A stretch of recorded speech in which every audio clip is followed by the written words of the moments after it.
Okay, so what you want to do is just want to grab a pan like this or a cookie sheet or whatever, and then you want to get your kale out. So I just get the, I don't know, normal kale. I don't get baby though. I feel like baby kale burns more quickly, so I don't do that. So what I'll do is I literally just rip it off. This is the easiest recipe. And I just spread it out.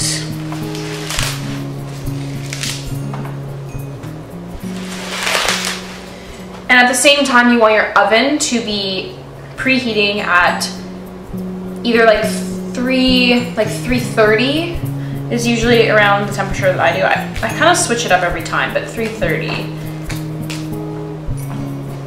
And I like my pieces to be pretty big because I feel like if they're not big, they shrink and they get really gross. So I just like having pretty decent sized pieces.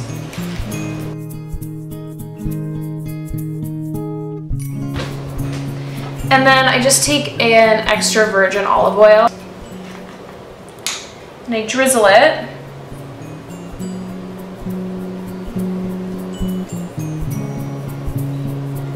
Over the kale. Then what I do is I take my hands and I kind of massage it into the kale so that it's evenly spread. And then you just want to make sure they're spread out again. Now this is the fun part. So normally I put Parmesan cheese and I just grate Parmesan cheese over the whole thing.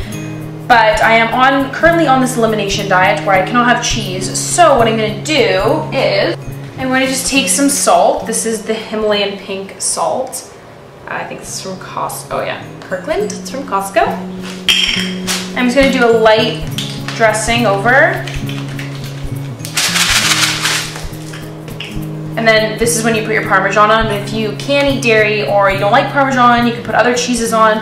But I can't have cheese, so I'm going to put a seasoned salt. So this is the seasoned salt that I'm going to be putting on. And I'm just gonna sprinkle it over.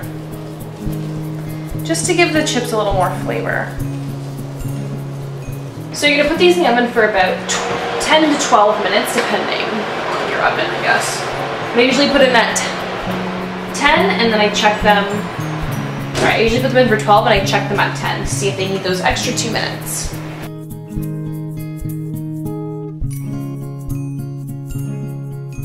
Here are the kale chips.